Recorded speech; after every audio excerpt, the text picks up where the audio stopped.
우리에게 주시는 하나님의 말씀은 사무엘하 6장 12절에서 15절까지의 말씀입니다. 사무엘하 6장 12절에서 15절까지의 말씀을 제가 봉독하겠습니다. 어떤 사람이 다윗 왕에게 아뢰어 이르되 여호와께서 하나님의 궤로 말미암아 오베데돔의 집과 그의 모든 소유에 복을 주셨다 한지라. 다윗이 가서 하나님의 궤를 기쁨으로 메고 오베데돔의 집에서 다윗성으로 올라갈새 여호와의 궤를 맨 사람이 6걸음을 가매 다윗이 소와 살찐 송아지로 제사를 드리고 다윗이 여호와 앞에서 힘을 다하여 춤을 추는데 그때 다윗이 베에봇을 입었더라. 다윗과 온 이스라엘 족속이 즐거이 환호하며 나팔을 불고 여호와의 궤를 메어 오니라. 아멘. 아멘. 이 시간 샤론 찬양대 하나님 앞에 찬양하시겠습니다.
아멘. 박수로 하나님 앞에 영광 올려드립니다. 감사합니다.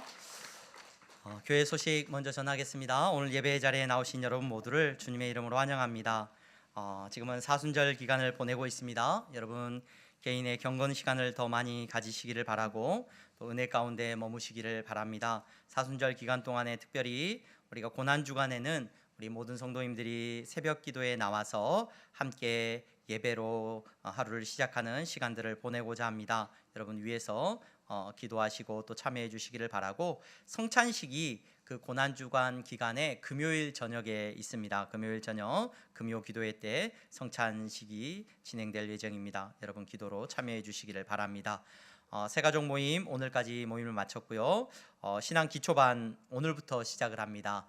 여러분 신앙생활하면서 무엇을 믿는 것인지, 우리의 믿음이 무엇인지에 대하여서 알기를 원하시는 분들은 신앙 기초반에 꼭 참여하셔서 여러분 신앙생활에 큰 유익을 얻으시기를 바랍니다. 오늘부터 오후 2시에 104호실 1층의 104호실에서 여러분 모임을 갖습니다. 신청하지 않으신 분들도 참여하시고, 또 신청하신 분들은 꼭 기억하셔서 신앙 기초반이 먼저 시작합니다. 참여하시기를 바랍니다. MIP 전체 모임이 다음 주 1시에 104호실에서 모임을 갖습니다. 학습 세례자 교육이 본 예배 후에 바로 모임이 있습니다. 학습 세례 대상이 되시는 분들, 그리고 학습 세례를 받기를 원하시는 분들과 자녀들이 학습 세례 대상이 되는 분들은 자리에 남아 주시기를 바랍니다. 신방 받기를 원하시는 분들은 신방 신청서를 작성해 주시고요. 부활절 계량 콘테스트를 우리 교육부서에서 진행을 하는데요. 가정 안에서 여러분들의 자녀들과 함께 예수님이 다시 사신 것을 기억하며 또 기념하면서 의미 있는 시간들을 보내시기를 바랍니다. 4월 26일 토요일에 진행되는 바자회 물품을 기증받습니다. 여러분 참여해 주시고, 우리 성도님들 함께, 성도님들을 위한 바자회입니다. 그래서 여러분들이 함께 참여해 주시면 감사하겠습니다. 지난주에 우리 김기환 형제님 등록하셨습니다. 지난주에 우리 김기환 형제님 인사했나요? 자리에서 잠깐만 일어나 주시고 인사하겠습니다. 네. 자리에 잠깐 일어나 주시고 박수로 환영해 주시기를 바랍니다. 네, 감사합니다. 향동교회 안에서 복되게 신앙생활 하시기를 바랍니다. 우리 새가족 3주 동안의 과정을 수료하신 분들 계십니다. 우리 향동교회 등록하시고 3주 동안의 과정을 수료하신 분들이 계시는데, 우리 향동교회에서 함께 신앙생활하게 되신 것을 우리 축하하면서 이렇게 잠깐 환영하는 시간 갖도록 하겠습니다. 우리 새가족 수료하신 분들 자리에서 잠깐만 일어나 주시면 감사하겠습니다. 네, 자리에서 일어나 주시고요. 네, 우리 두 팔 벌려서 너는 시냇가에 심은 나무라 우리 찬양 한번 하겠습니다. 너는 시냇가에 심은 나무. 우리 바라보면서 축복하는 시간 갖겠습니다.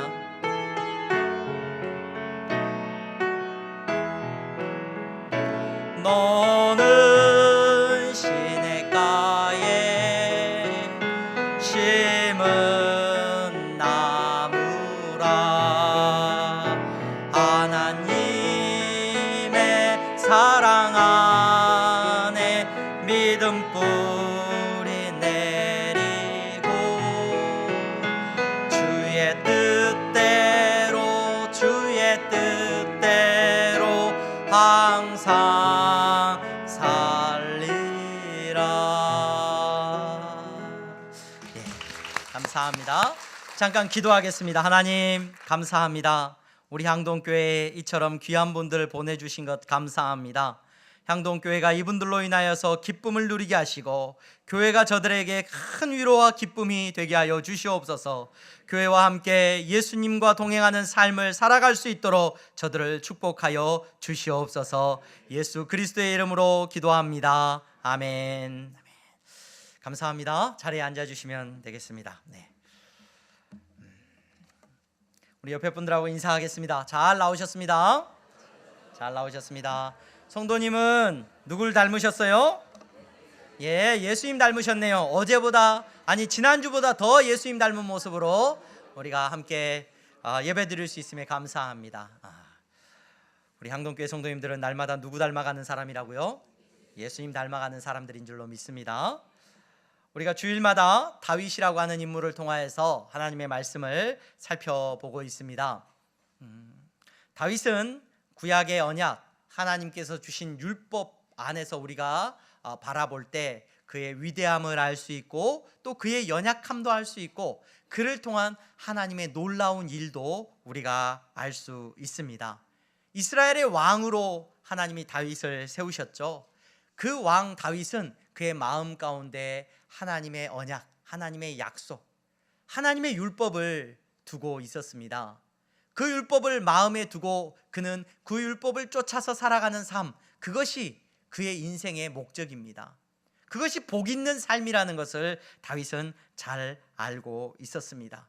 그러한 다윗에게 하나님께서는 이스라엘의 왕의 직무를 맡기셨고, 이스라엘의 왕으로서 섬기도록 세우셨습니다. 다윗은 왕이 되고 나서 가장 먼저 여부스 족속이 점령하고 있었던 예루살렘 땅을 탈환했습니다. 사사시대로부터서 가나안 땅을 정복한 이래로 그때까지 그때까지도 쫓아내지 못했던 그 여부수 족속을 쫓아내고 예루살렘을 차지하고 그곳을 다윗성, 시온성이라고 부르며 그곳을 이스라엘의 수도로, 이스라엘의 대표되는 도시로 세우는 것을 우리는 볼 수가 있었습니다. 여러분, 다윗이 예루살렘에 이제 머물게 되면서 가장 먼저 한 일이 무엇인가? 오늘 우리가 살펴보고자 하는 이 사건이 오늘 다윗이 그 예루살렘에서 행했던 가장 첫 번째 일입니다. 그 일은 뭐냐면 하나님의 법궤를 찾아서 그 법궤를 예루살렘으로 가지고 오는 겁니다. 이 법궤가 뭐냐? 성경에 나와 있는 법궤라는 게 뭐냐? 히브리 말로는 아론 하브리트라는 말인데 상자라는 말이에요. 상자. 하브리트라는 말이, 브리트가 계약이라는 뜻인데 계약의 상자라는 말입니다. 이 상자 안에는 뭐가 있었느냐? 하나님이 이 상자를 만들라고 명령하셨는데 이 상자는 조각목, 아카시아 나무의 일종인 조각목으로 만들어졌는데 이 나무 안에는 하나님께서 이스라엘 백성들에게 주셨던 십계명, 그 십계명이 새겨진 돌판, 그 두 돌판이 들어 있었고요. 또 이 상자 안에는 하나님께서 이스라엘 백성들에게 광야에서 내려주셨던 만나를 담은 항아리가 이 상자 안에 있었습니다.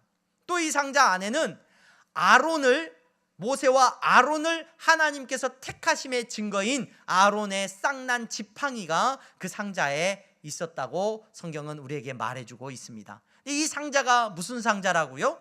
계약의 상자예요. 계약의 상자, 언약의 상자. 그래서 언약궤라고도 하고 또 법궤, 하나님의 법이, 하나님의 언약이 들어있는 상자다. 그래서 법궤라고도 합니다. 근데 이 언약궤를 하나님께서 시내산에서 이스라엘 백성들에게 만들기를 명령하셨고 그 언약궤의 의미는 그 뚜껑에 있었어요. 그 언약의 증표들이 들어가 있는 상자의 뚜껑에는 하나님께서 천사의 날개 모양을 한 두 천사가 마주 보게 하고 그 날개를 펼친 그와 같은 모양이 그 뚜껑에, 그 상자의 뚜껑에 이렇게 있습니다. 그 상자가 길이가 175cm, 높이나 너비가 한 75cm 정도 되는 상자예요. 근데 그 상자의 뚜껑에는 그렇게 금으로 된 천사의 날개가 이렇게 호위하고 있는 그 상이 이렇게 세워져 있어요. 그곳이 왜 중요하냐? 그곳에 바로 하나님께서 임재하신다라고 하나님께서 말씀을 해주셔요. 이스라엘의 약속과 언약 가운데 하나님의 임재하심이 상징되는 장소가 바로 그곳이에요. 그래서 그 하나님의 법궤, 하나님의 상자는 이스라엘 백성들이 가나안 땅을 향하여서 갈 때 늘 그들 앞서서 행했습니다. 여리고성을 점령할 때도 이 하나님의 법궤가, 요단강을 건널 때도 이 하나님의 법궤가, 그들이 어려움을 당하고 환난 가운데 전쟁 가운데 있을 때도 이 하나님의 법궤가 앞서서 그들을 인도하여 갔다는 것을 우리는 성경을 통하여서 볼 수 있습니다. 이제 가나안 땅에 이스라엘 백성들이 정착했습니다. 그 땅을 점령하여 살아가게 됩니다. 이 법궤는 어디에 두어집니까? 이 법궤는 당시에 성막이 있었던, 하나님께서 이스라엘 백성들에게 광야에서 하나님의 거할 처소, 하나님 앞에 제사 드리는 장소로 성막을 짓게 하셨는데, 텐트를 짓게 하셨는데 그 성막 안에 모셔졌습니다. 근데 이 성막이 어디에 있었냐면 실로라고 하는 지역에 이 성막이 처음에 있었습니다. 그런데 이스라엘 백성들이 그 성막과 그 법궤에 대하여서 신경을 쓰느냐? 사사시대를 보면은 성막이나 하나님의 법궤에 대한 이야기가 거의 등장을 안 해요. 그들이 실로 땅에 두었는데 그 실로 땅에서 그들은 그곳에 있었는지 없었는지, 물론 그들이 생각은 했겠지만 잘 염두에 두는 것 같은 느낌은 없습니다. 그러다가 사사시대가 끝날 즈음에 이 법궤가 등장을 합니다. 언제 등장을 하느냐?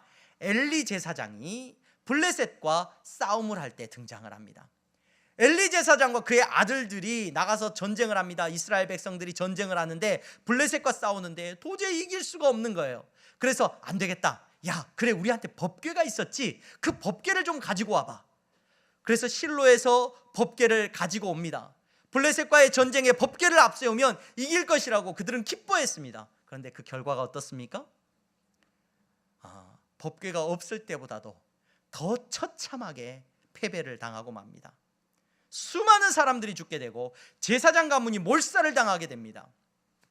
심지어 그 법궤마저, 하나님과 이스라엘 백성들에게 맺어진 그 언약의 상징인 법궤, 하나님의 임재하심의 장소였던 법궤마저도 블레셋 사람들에게 빼앗기게 됩니다. 하나님께서 그들을 버리셨다는 증거가 되죠. 그 법궤를 블레셋 사람들이 빼앗아 가가지고 자기들의 신전, 다곤 신상이 있는, 자기들이 섬기는 우상이 있는 그곳에 법궤를 안치하기도 하고 조롱을 합니다. 하나님께서 그대로 두지 않으시죠. 블레셋 땅에 재앙을 내리십니다. 그래서 그 법궤를 블레셋 땅에서 이리 옮겼다가 저리 옮겼다 하는데 가는 곳마다 재앙이 내려지게 되고 블레셋 사람들이 두려워하면서 그 법궤를 돌려보냅니다. 이스라엘로 돌려보냅니다. 이스라엘로 돌려보내는데 이스라엘로 돌려보낸 그 법궤가 벳세메스라고 하는 곳에 처음에 이제 도착을 하게 됩니다. 법궤가 도착하는 걸 보고 사람들이 신기해요. 그래서 벳세메스의 사람들이 막 구경을 합니다. 하나님의 법궤를 구경하다가 70명의 사람들이 죽임을 당합니다. 법궤가 왔는데 그 법궤가 저주의 통로가 되고 맙니다. 벳세메스 사람들이 두려워하다가 여러분 그 법궤를 이제 어디로 옮깁니까? 이제 기럇 여아림에 있는 아비나답의 집으로 옮기게 됩니다. 그곳에서 약 20여 년의 시간 동안 이제 머물러 있게 됩니다. 사람들은 이 법궤의 존재를 잊었는지 아니면 그 법궤가 두려움이 대상이 되어서 더 이상 찾지 않았는지 모르겠습니다. 사울 왕이 왕이 되었습니다. 사울이 왕이 되고 나서 이 법궤를 어떻게 했나요? 찾았나요? 사울 왕은 법궤를 찾지 않죠. 근데 한번 언급한 적이 있어요. 블레셋과 전쟁을 하는데 많이 어지러운 거예요. 막 혼란스러워요. 그래서 이 전쟁을 승리로 이끌어야 되겠다. 그래서 무슨 방법이 있을까? 여러 방법들을 생각하다가 사무엘상 14장에 보면은 아히야라고 하는 제사장이 너 가서 법궤를 좀 갖고 와봐. 그러면 우리가 승리할지도 모르잖아. 그러면서 이야기하고 제안을 한 적이 있어요. 물론 법궤를 가져오진 않아요. 사울왕의 그러한 모습들은 가만히 살펴보면 철저하게 자신의 힘과 능력으로 전쟁에서 승리하고 자기가 수고해서 뭔가를 이루고자 하는 그러한 모습들이 보여지게 됩니다. 그래서 하나님의 법궤에 대해서 염두에 두지 않죠. 그러다가 사울왕이 죽임을 당하게 되었습니다. 다윗이 지금 예루살렘에 모든 이스라엘로부터서 왕으로 지금 추대받아서 지금 왕이 되었고, 이 예루살렘에서 가장 먼저 뭘 찾아요? 법궤를 찾고 있어요. 얼마나 멋집니까? 그렇죠? 얼마나 믿음의 사람, 그래, 하나님께서 쓰시는 이 언약에 붙들린 다윗, 그는 하나님의 법궤를 찾기를 원하고 그 하나님의 법궤를 자기가 머물고 있는 예루살렘으로 가져오기를 원했습니다. 그래서 어떻게 준비를 하느냐? 우리가 읽지는 않았습니다만은 6장의 앞부분에 보면은 이스라엘에서 뽑은 3만 명을 사람을 뽑아요. 3만 명. 여러분, 그 시대에 3만 명 어마어마한 숫자죠. 3만 명의 사람을 뽑고 다윗이 직접 가가지고 그 법궤가 있는 곳에 가서 그곳에서 법궤를 매가지고 이제 법궤를 가지고 오려고 하는데 새 수레를 또 준비합니다. 새 수레를 준비해. 오늘날로 하자면 그 법궤를 옮기기 위해 새 차를 뽑은 거예요.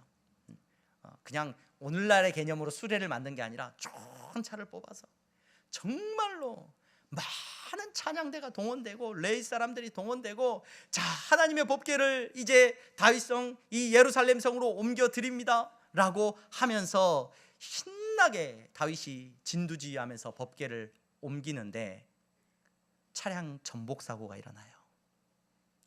차량 전복 사고가.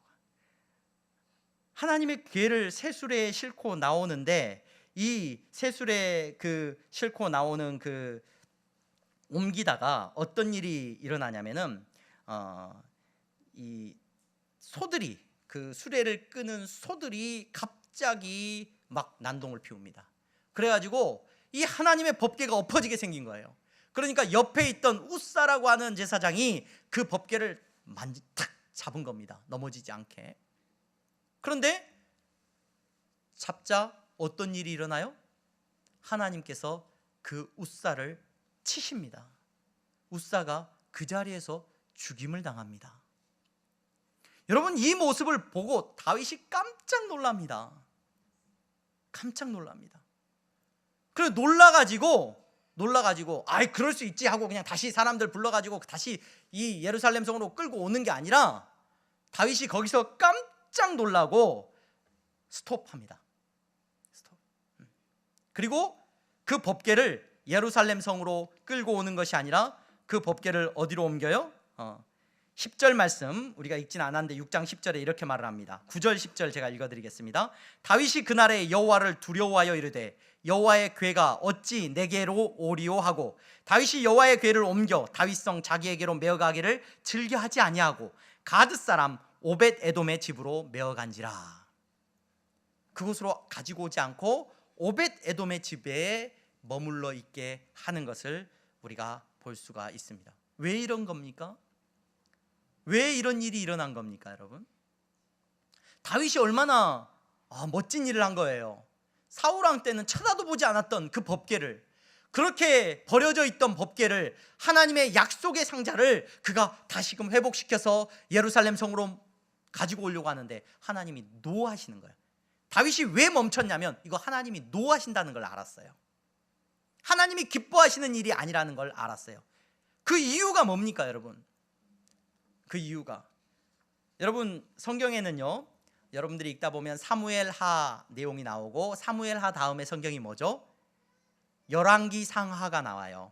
그리고 열왕기 상하 다음에 역대기 상하가 나와요. 근데 열왕기 상 사무엘하부터서 열왕기 상하의 내용은 역대기에 똑같이 반복됩니다. 그러니까 거의 비슷한 내용이 똑같이 기록되어 있어요. 근데 역사책을 기록하는데 열왕기 상하의 기록책이 있고 역대기의 기록책이 있어요. 성경을 여러분 읽어보신 분들은 알 거예요. 그러니까 거의 비슷한 내용이 반복되고 있는데 이 사건도 똑같이 역대기에 기록이 되고 있어요. 역대기에. 근데 그 역대기에 기록되어 있는 내용을 보면은 이 사건을 조금 더 자세히 말해주고 있는데 왜 하나님이 안 돼! 라고 하셨을까? 거기에 대해서 우리가 먼저 역대기의 말씀을 통해서 생각해 볼 수 있는 첫 번째는 다윗이 이런 고백을 해요. 두 번째 이제 우리가 살펴보려고 하는 읽었던 본문에 보면 두 번째 그가 다시 하나님의 법궤를 예루살렘으로 옮길 때는 그가 세수레에 실지 않고 메고 와요. 그래서 법궤는 원래 하나님께서 정하신 고앗 자손이 이 법궤를 메고 운반하도록 되어 있어요. 항상 옮길 때. 그래서 매지 않았기 때문인가 보다 라고 역대상 15장 13절에 이런 말을 하고 있어요. 전에는 너희가 매지 아니하였으므로 우리 하나님 여호와께서 우리를 찢으셨으니 이는 우리가 규례대로 그에게 구하지 아니하였습니다. 그러니까 하나님의 법대로 우리가 법궤를 옮기지 않아서 하나님이 노하셔가지고 우리를 치신 거야. 그러니까 이번에는 잘 메고 가자. 다윗이 이렇게 말을 해요. 다윗이. 그런데 여러분, 우리는 단순히 하나님이 그냥 매지 않았다고 해서, 메고 가지 않았다고 해서 그렇게 치셨을까? 다윗에게 노라고 하셨을까? 조금 더 깊이 생각해 볼 필요가 있습니다. 첫 번째 우리가 생각해 보게 되는 주제는 뭐냐면요, 그 똑같은 본문을 기록하고 있는 역대상의 14장 1절부터 4절까지의 내용을 보면은 다윗이 이 법궤를 예루살렘으로 옮겨야 되겠다라는 생각을 누구에게 이야기하냐면 이스라엘의 장로들과 지도자들을 모아요. 그래가지고 야, 내가 이런 계획이 있는데 사울 왕 때는 법궤를 이렇게 중요하게 여기지 않았잖아. 근데 나는 법궤를 이렇게 가까이 두고 이렇게 너희들하고 정책도 논하고 이렇게 하고 싶거든. 법궤를 내가 예루살렘으로 옮기려고 하는데 너희들 생각은 어때? 그러니까 이스라엘의 지도자들과 군대 장관들이 좋은 생각입니다, 탁월하신 생각입니다 라고 그래요. 그래서 그 생각들을 듣고는 이스라엘 백성들이 다 눈에 좋아, 야, 다윗이 잘했네 라고 생각을 하고 그렇게 하십시오 라고 오케이 사인을 보내요. 다윗이 그 이야기를 듣고 그래, 법궤를 옮겨와야 되겠다 하고 법궤를 옮긴단 말이에요. 여기에서 여러분 뭐가 빠졌어요? 하나님에게 묻고 있지 않아요. 하나님의 뜻을 구하지 않아요. 어쩌면 이렇게 생각했을지 몰라요. 이건 당연히 하나님이 좋아하실 일이지. 내가 하나님의 법궤를 이곳에 옮긴다고 하는데 하나님이 싫어하실 일이 있어? 다른 사람들도 다 좋아하고 하나님이 당연히 좋아하실 일이니까 내가 그 일을 하면 되지. 이렇게 생각했을지도 몰라요. 근데 그 이전에 여러분, 다윗은 늘 삶 속에서 어떤 선택을 할 때 누구에게 물었어요? 하나님에게 물었어요. 하나님, 내가 예루살렘에 올라갈까요? 그래, 너 올라가라. 근데 지금 이 일은 하나님에게 묻지 않고 하고 있어요. 그래, 하나님에게 묻지 않았기 때문에 다윗이 좀 경거망동했구나, 그래서 하나님이 노하셨을지 모르겠다. 네, 그렇게 생각할 수도 있습니다. 근데 또 한 가지 우리가 조금 더 깊이 성경을 통해서 생각해 보게 되는 건 뭐냐면요, 자 여러분, 이 법궤를 원래의 자리로 갖다가 놓는다고 한다면 이 법궤는 어디로 가야 됩니까? 어디로 가야 돼요? 성막으로 가야 돼요. 그렇죠? 성막으로 옮겨져야 돼요. 성막은 지금 어디 있느냐? 실로에서 법궤를 옮겼을 때 블레셋에 의해서 실로의 가문이 박살나고 함락당해서 실로에서 성막이 다 무너져 버려요. 그래서 이 실로에 있던 성막이 어디로 옮겨지냐면은 나중에 쭉 역사들을 읽어보면은 우리가 다윗이 도망했던 놉이라는 곳이 있어요. 그 놉에 성막이 있었는데 그 놉의 제사장들이 다윗을 도왔다는 이유로 사울 왕에게 완전히 전멸을 당해요. 그리고 나서 이 놉에 있었던 성막이 또 어디로 옮겨지냐면 기브온이라고 하는 곳으로 옮겨지게 됩니다. 물론 이 기브온이라고 하는 곳은 예루살렘으로부터 그렇게 멀리 떨어진 지역은 아니에요. 이스라엘이라는 나라 자체가 그렇게 큰 나라가 아닙니다. 기브온이라고 하는 곳에 성막이 있어요. 자 여러분, 성막에 이 법궤는 어디로 가야 돼요? 예, 성막의 지성소의 자리에 항상 들어가는 것이 맞아요. 그런데 지금 다윗이 이 법궤를 어디로 옮기려고 하고 있어요? 예루살렘으로 옮기려고 하고 있어요. 그 예루살렘으로 옮기려고 하는 이유는 뭘까요? 많은 성경학자들이나 신학자들이나 이 성경을 연구하는 사람들이 하나같이 이야기해요. 다윗이 다분히 정치적이다. 다윗이 지금 예루살렘을 수도로 삼고 다윗은 이스라엘의 모든 지파로부터 지지를 받아야 돼요. 그 지지를 받기 위해서는 가장 확실한 방법은 뭐냐면 누가 내 편이다? 하나님이 내 편이다. 요거를 이스라엘 백성들한테 보여줘야 돼요. 법궤가 자기 옆에 딱 있으면 이스라엘 사람들이 누구 앞에, 이 법궤는 하나님의 임재하심의 상징이 되는 장소예요. 그 시은소라고 하는 법궤의 뚜껑에 있는데 그 뚜껑에 하나님이 임재하신다고 약속했단 말이에요. 그곳에 하나님이 오신다고 하니까 그 법궤가 자기에게 있으면, 예루살렘에 있으면 이스라엘 백성들은 어디로 와서 예배를 드리는 거예요? 예루살렘에 와서 예배를 드리게 돼요. 예루살렘에 집중하게 돼요. 중앙 집권화가 일어나요. 중앙 집권화가. 이것에 대해서 다윗은 염두에 두고 있었고, 이 법궤를 가져옴으로 말미암아 그는 정치적으로나 종교적으로나 자기는 지금 이제 막 왕이 된 사람으로서 이스라엘 사람들의 전폭적인 지지를 받아야 되고 정치적으로 하나됨을 이루어야 되는데 그 일을 위해서 이 법궤를 쓰고자 했어요. 그래서 그 법궤를 굳이 예루살렘으로 가지고 오는 겁니다. 여러분, 그 모습을 보고 하나님이 뭐 하시는 거예요? 노 하시는 거예요. 하나님이 안 돼라고 하시는 거예요. 여러분, 법궤는 부적이 아닙니다. 그 앞서 이스라엘 백성들에게 정말로 법궤가 가는 곳마다 막 승리가 일어나고 법궤가 가는 곳마다 기적이 일어나고 막 요단강 물이 갈라지고 이렇게 기적이 나타났던 거는 법궤가 힘이 있어서입니까? 아니면 그 법궤는 상징이고, 여러분 그 법궤를 통하여서 어떤 일이 일어나는 거예요? 하나님이 그들과 함께 하심이 일어났기 때문입니까? 여러분, 법궤의 능력이 있는 거예요? 하나님이 함께 하심의 능력이 있는 거예요? 하나님이 함께 하심의 능력이 있는 겁니다. 여러분, 법궤는 그래서 이스라엘 백성들이 법궤를 이용하려고 그래요. 법궤 가지고 와가지고 전쟁에 데리고 가면은 막 승리가 일어나고 그럴 것 같은데 한 번도 그런 일이 안 일어나요. 희한하게. 법궤를 가지고 이용하려고 하면 더 처참한 비극이 막 일어난다는 거예요. 여러분, 다윗은 하나님의 언약을 그의 마음에 두고 언약 백성으로서 살아가려고 하면서 지금 이 법궤를 바라면서 다윗도 지금 잘못된 일을 하고 있는 거예요. 다윗이 지금 실수하고 있는 거예요. 여러분, 하나님께서는 그와 같은 다윗에게 노라고 말씀하시는 겁니다. 안 돼라고 말씀하시는 겁니다. 법궤를 도구로 쓸 수 없다라고 말을 하는 겁니다. 여러분, 하나님이 수단이 되실 수 없습니다. 법궤를 가지고 와가지고 이용하는 것이 여러분 법궤의 본질이 아니에요. 그 법궤가 수단이 아니라, 부적이 아니라, 여러분 그 법궤 앞에 마땅히 다윗은 무릎 꿇고 여러분 하나님의 임재하심을 구해야 되는 것이 맞습니다. 법궤가 수단이 아니라 여러분, 법궤는 이스라엘 백성의 전부라고 해도 과언이 아닙니다. 그 법궤를 통해서 하나님의 임재하심을 경험했다고 한다면 그 법궤는 여러분 절대로 도구가 될 수 없었습니다. 오늘 예배의 자리에 나오신 여러분, 우리는 이 시간에 옛 언약, 구약의 율법과 십계명을 우리의 구원의 수단으로 삼지 않습니다. 그 계명을 잘 지키면 내가 구원받는다 이렇게 말하지 않습니다. 우리는 새 언약 백성인 줄로 믿습니다. 우리는 하나님께서 주신 새 언약을 붙들고 살아가는 사람들이에요. 그래서 우리는 그 법궤가 어디 있는지 법궤 행방을 궁금해하지 않아요. 여러분, 혹시 제가 학창 시절에 봤던 영화였는데 인디아나 존스라는 유명한 영화가 있어요.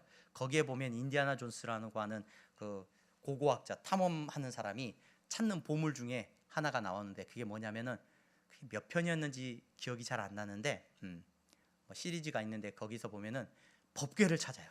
하나님의 법궤를 법궤를 찾는 장면이 나오는데 그 법궤를 보물을 찾는 장면이 나와요. 여러분, 우리에게 그 법궤를 찾고 그 법궤가 어디 있을까, 이게 의미가 있어요, 없어요? 의미가 없죠. 우리는, 왜냐하면 우리가 만약에 구약의 옛 언약에 붙들린 사람이라면 그것이 의미가 있을지 몰라요. 왜냐하면 그곳에 하나님의 임재하심이 일어나니까. 그러나 우리는 하나님의 임재하심을 그곳에서 찾지 않아요. 여러분, 하나님의 임재하심이 어디에 일어납니까? 예수 그리스도, 그분이 우리의 새 언약이신 줄로 믿습니다. 예수 그리스도 그분이 여러분 어떤 능력의 주님이셔요? 구약의 모든 율법의 완성이십니다.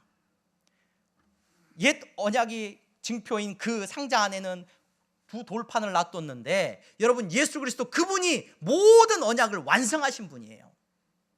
여러분, 그분이 여러분 이스라엘 백성들의 징표였던, 약속의 징표였던 만나 담은 항아리, 그걸 먹어야 살 수 있는데 하나님께서 그 백성들에게 만나를 주셨다는 걸 기억하게 하셨는데, 여러분, 예수 그리스도가 우리에게 오셨는데 그분이 생명의 떡으로 오셨습니다.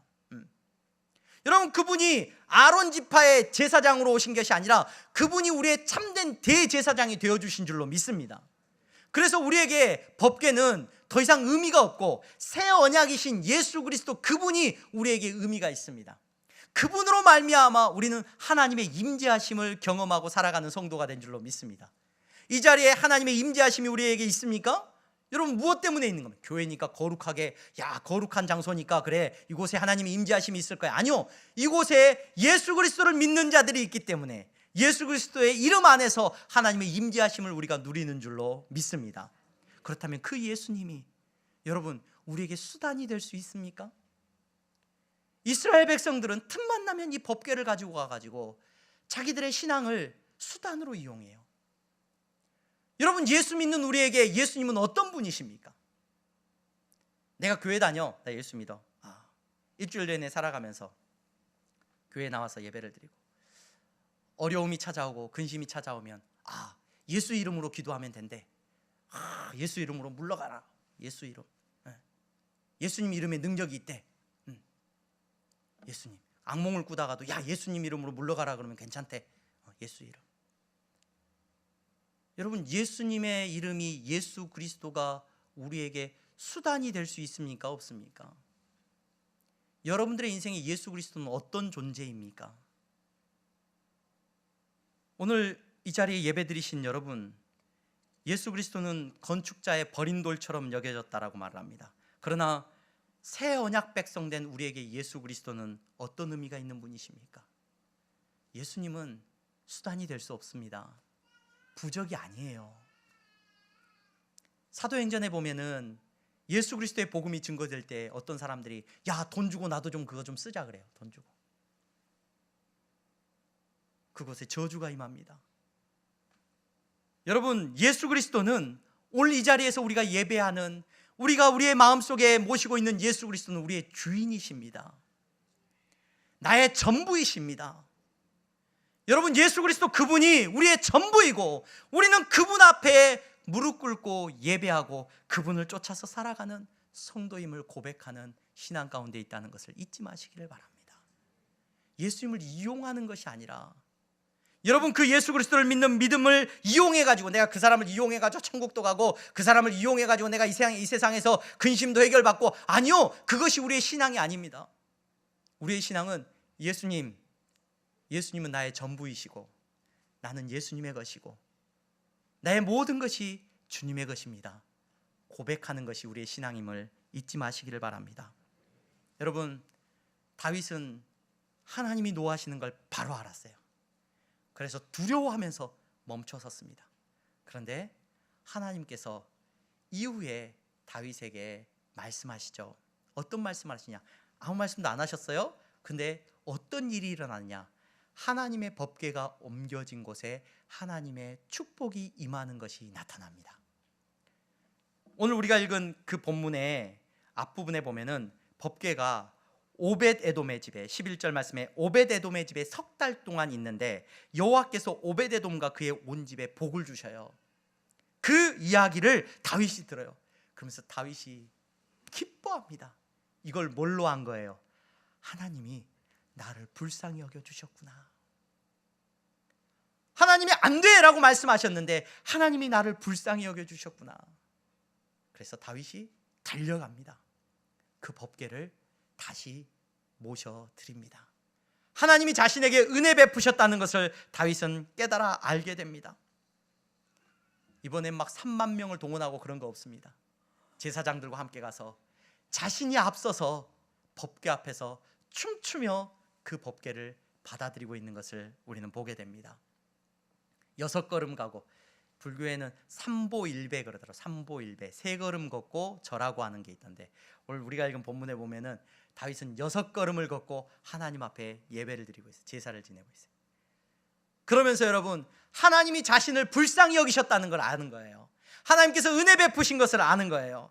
그러면서 하나님의 구원 베푸심을 깨달아 알고, 그가 역대기의 말씀에 보면요, 이 다윗이 그때 노래를 지어 불러요. 찬송을 하게 된대. 여호와께 감사하라. 그는 선하시며 그 인자심이 영원하미로다. 너희는 이르기를 우리 구원의 하나님이여 우리를 구원하여 망국 가운데서 건져내시고 모으사 우리로 주의 거룩한 이름을 감사하며 주의 영광을 드높이게 하소서 할지어다. 여호와 이스라엘의 하나님을 영원부터 영원까지 송축할지로다. 하나님이 자기에게 은혜 베풀어 주심을 깨닫고, 자기의 연약함을 알지만 하나님이 자기를 불쌍히 여겨주심을 깨닫고 다윗은 기뻐하며 하나님의 법궤를 예루살렘으로 옮기는 것이 오늘 우리가 읽은 본문에 나옵니다. 근데 이때 기뻐할 때 다윗은 어떤 신분이에요? 왕의 신분이에요. 그 전에 그는 법궤를 이용해서 왕의 지위를 세워나가려고 했어요. 그런데 지금 이제 그 법궤를 통해서 하나님의 은혜 베푸심을 깨닫고 그가 법궤 앞에서 춤을 추는데, 왕의 자격으로 춤을 추느냐? 아니에요. 그가 어떤 옷을 입었다라고 말을 하고 있냐면 배옷을 입었대요. 그래서 나중에 보면요, 우리가 읽은 본문의 뒷부분에 보면은 어떤 일이 일어나냐면, 다윗의 아내가 있어요. 사울왕의 딸이죠. 사울왕의 딸, 그러니까 공주님이에요. 공주님. 그 공주님이 다윗의 아내가 됐는데, 그 미갈이라고 하는 그 아내가 다윗의 하는 행동을 보고 그런 거예요. 왕이 채통 없이, 아유, 우리 아버지 같으면 저러지 않았는데, 이런 말이 나왔는지 몰라요. 여러분, 다윗은 지금 하나님의 법궤 앞에서 왕으로 서 있는 거예요? 왕이 아닌 거예요? 그의 전심을 다하여 하나님의 은혜 베푸심을 기뻐하면서 춤추면서 그 법궤를 맞이하고 있는 것을 보게 됩니다. 우리 찬양에도 그런 찬양이 있죠. 다윗처럼 춤을 추면서. 근데 저는 그 찬양이 참 싫었어요. 왜냐하면 그 찬양 부르면 앞에 찬양 인도하는 분이 앞에서 꼭 춤을 추라 그래요, 우리 보고. 여러분, 다윗처럼 춤을 추면서 법궤를 맞는다는 게 어떤 의미입니까? 오늘 예배 시간에 찬양할 때 막 몸을 흔들고 막 열정적으로 찬양하라는 겁니까, 여러분? 여러분, 오늘 다윗이 왕의 지위를 내려놓고 하나님 앞에 춤추고 있는 모습은, 여러분, 이 말씀은 여러분들이 머무는 그 자리에서 오늘 예수 그리스도를 믿는다라고 말을 할 때, 여러분들이 머무는 그 자리에서 나의 전부가 그리스도됨을 여러분 잊지 말라는 거예요. 여러분들이 살아가고 있는 삶의 그 자리에서 그리스도인됨을 잊지 말라는 메시지입니다. 여러분, 왜 교회가, 여러분 기독교가 조롱거리가 됐습니까? 여러분, 교회가 예수를 이용한다는 걸 알아요. 그러니까 세상도 교회를 이용해 먹으려고 그래요. 여러분, 교회가 예수 그리스도가 전부라는 것을 고백하지 않으면 여러분, 세상의 조롱거리가 되고 맙니다. 오늘 예배 자리에 예배하시는 여러분, 예수 그리스도 그분이 여러분들의 전부이기를 주님의 이름으로 축원합니다. 여러분, 다윗의 이 춤추는 모습을 통하여서 우리는 많은 것들을 생각하게 됩니다. 다윗은 이전에 왕의 지위가 중요했는데, 그래서 그 법궤를 이용하고 싶었는데, 이제 하나님 앞에서 왕의 지위마저 내려놓고 춤추는 사람으로 하나님 앞에 서 있는 것을 우리는 보게 됩니다. 왕의 지위가 중요한 것이 아니라 그가 구원받은 은혜 입은 삶이 중요하다는 것을, 그의 전부라는 것을 그는 고백하고 있는 것을 우리는 볼 수 있습니다. 미국의 39대 대통령이었죠. 지미 카터 대통령이 작년 12월 29일 날, 2024년 작년 12월 29일 날 돌아가셨습니다. 100세의 일기로 이제 돌아가셨는데,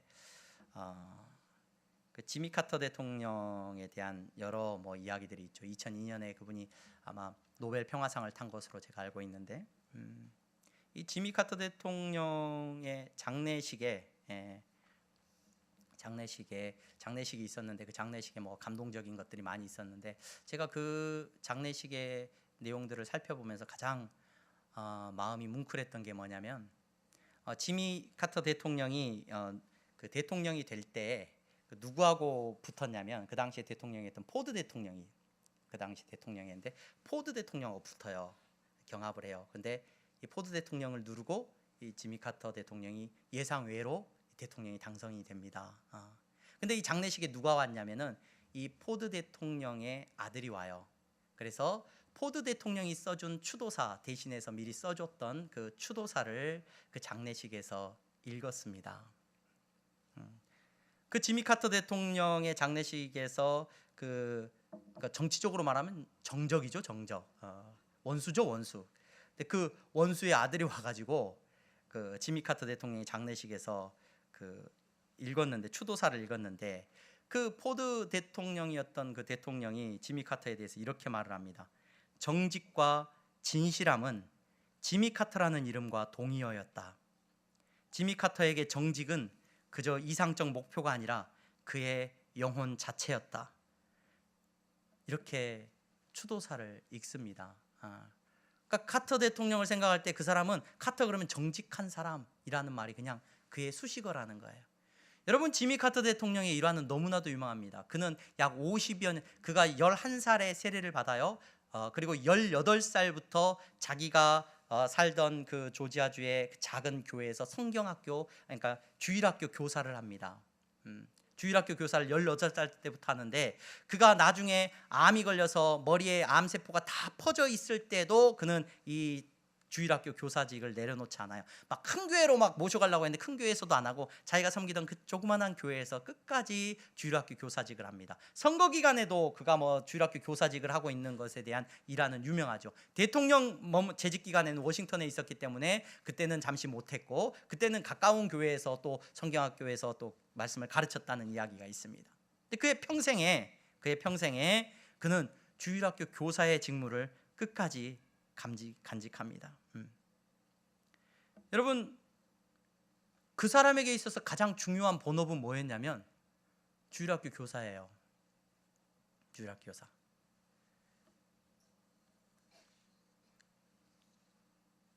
여러분, 최근은 아니죠. 좀 오래됐죠. 워너메이크라고 하는 미국의 유명한 그 백화점을 이렇게 키운 워너메이크라고 하는 유명한 인물인데, 그 사람의 일화도 우리에게 잘 알려져 있습니다. 그 사람의 이제 위인 전기도 우리 한국에 소개가 됐는데, 그 사람이 장관직을 제안받을 때 거는 조건이 하나 있습니다. 그게 뭐냐면, 재무장관을 맡아달라고 부탁을 받고는 그 사람이 거절하는데, 왜 그러냐면 자기가 주일학교 교사인데 주일학교 교사직을 감당해야 되기 때문에 그걸 못하겠다고 이야기를 하는 거예요. 그래서 조건으로 반드시 그건 할 수 있게 해주겠다 약속하고 이제 그가 그 장관직을 맡습니다. 그래서 기자가 비판적인 질문을 하죠. 아니, 장관직이 주일학교 교사직만도 못합니까? 이렇게 비판적인 질문을 합니다. 그러니까 그 워너메이커가 이런 말을 합니다. 주일학교 교사직은 내가 평생 동안 해야 할 본업입니다. 그러나 장관직은 한두 해 하다가 말 부업입니다. 저는 원래 이런 예화들을 별로 안 좋아해요. 왜 안 좋아하냐면, 내가 들은 것도 아닌데 이렇게 함부로 말할 수 없잖아요. 근데 이분들의 기사는 제가 여러 차례 찾아서 여러분 검증을 했습니다. 제가 왜 이 말씀을 드리느냐, 오늘 이 시대를 살아가면서 우리 기도합니다. 하나님, 우리나라에 훌륭한 대통령이 없어서 문제가 많습니다. 어떤 사람들은 이 사람이 훌륭한 대통령입니다. 이 사람들은 이 사람이 훌륭한 대통령입니다. 이 사람이 없어서 우리가 안 되는 겁니다. 서로 싸우고 있습니다. 여러분, 좋은 대통령이 없어서 문제가 아니라 훌륭한 주일학교 교사가 없어서 문제입니다.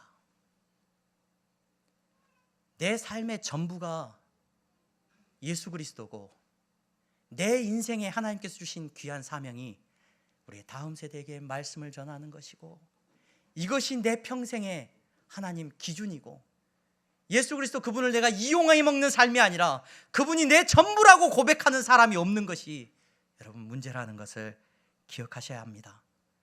대통령이라는 직무보다도 믿음이 더 귀한 사람이 없는 시대를 살아가고 있습니다. 세상에 돈 버는 일보다도 믿음을 쫓아서 살아가는 이가 없는 것이 우리의 염려입니다. 예수님이 전부인 성도가 없는 것이 여러분 오늘 살아가는 우리 시대의 근심이며 염려입니다. 오늘 예배의 자리에 나오신 여러분, 우리는 예수님이 전부이며 참된 그리스도인으로 살아가는 이가 없음을 안타까워하며 기도할 때입니다. 교회와 신앙이 세상의 조롱거리가 됐습니다. 아니, 적도 저 사람은 정직한 사람이네. 저 주일학교 교사 지미 카터는 진짜 정직한 사람이었네. 여러분, 이 이야기를 듣는 그리스도인들이 우리의 다음 세대가 세워지기를 주님의 이름으로 축원합니다.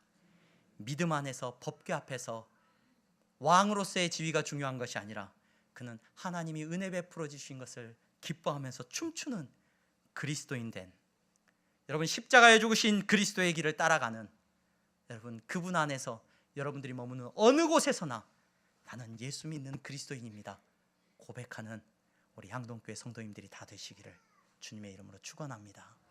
기도하겠습니다. 거룩하신 하나님, 감사합니다. 예수님은 우리에게 수단이 될 수 없습니다.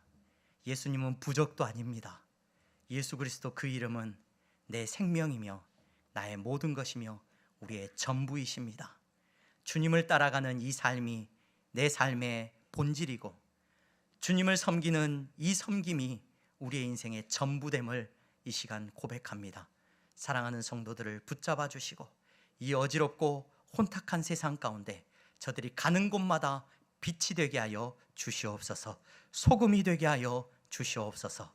예수 그리스도의 이름으로 기도하옵나이다. 아멘.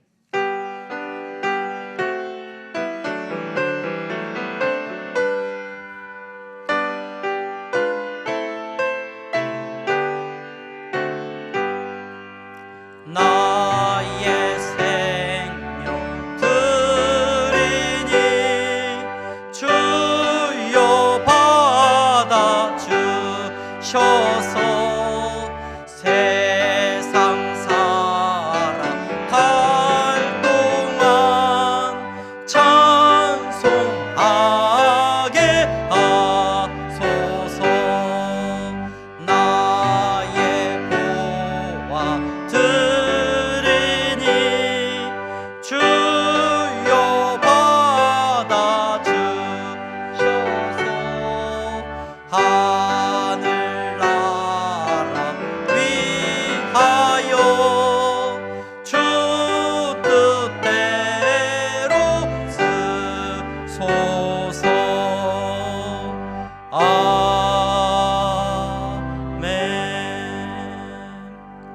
거룩하신 하나님, 이 시간 사랑하는 성도들을 예배의 자리에 불러주시고 온 마음 다하여 예배드리게 하시니 감사합니다. 이 시간 물질을 구별하여 드렸습니다. 하나님, 정직한 11조와 감사의 예물을 드렸습니다. 하나님, 작은 것을 드린 우리의 믿음이지만, 하나님 작은 것을 드렸지만 내 인생의 전부가 주님 앞에 드려지는 믿음의 고백입니다. 아버지 하나님, 이 믿음의 고백대로 저들을 받아주시옵소서. 저들이 가는 곳마다 하나님께서 함께 하심이 나타나게 하여 주시기를 원합니다. 세상이 저들을 보고 그리스도인됨을 알게 하여 주시옵시고, 저들이 가는 곳마다 막혀있는 것들이 열려지기를 원합니다. 아버지 하나님, 어두운 곳에 빛이 되기를 원합니다. 저들을 사용하여 주시옵소서. 아버지 하나님, 선교의 예물을 드리며 장학헌금을 드리며 건축헌금을 드렸습니다. 하나님의 나라를 위하여 드리는 헌신이며 예물이오니 주님께서 기쁘게 사용하여 주시고, 저들을 통하여서 이 향동에, 이 나라, 이 민족 가운데 땅끝까지 하나님의 나라가 세워지게 하여 주시옵소서. 경제적인 어려움 가운데 있는 성도들이 있습니까? 근심 가운데 있는 성도들이 있습니까? 죄짓지 않게 하시고 지혜롭게 하시고 아버지 하나님께서 부어주시는 은혜를 누리게 하여 주시옵소서. 예수 그리스도의 이름으로 기도하옵나이다. 아멘. 우리 다 함께 일어나서 찬양하겠습니다.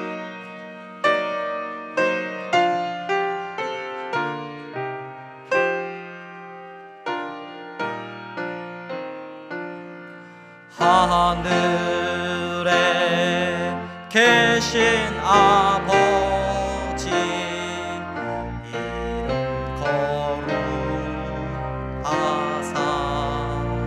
주님 나라 임하시고 뜻이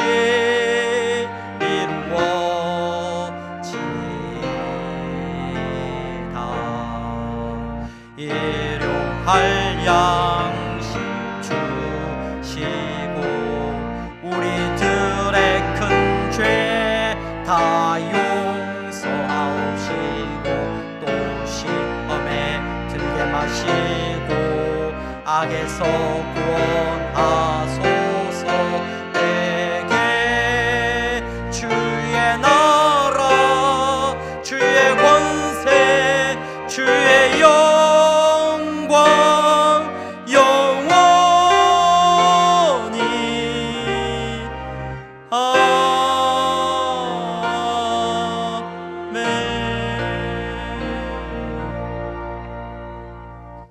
주 예수 그리스도의 은혜와 하나님 아버지의 사랑하심과 성령의 교통 충만하심이 예수님이 나의 전부이십니다 고백하는 성도들의 머리 위에 이제부터 영원토록 함께 있을지어다. 아멘.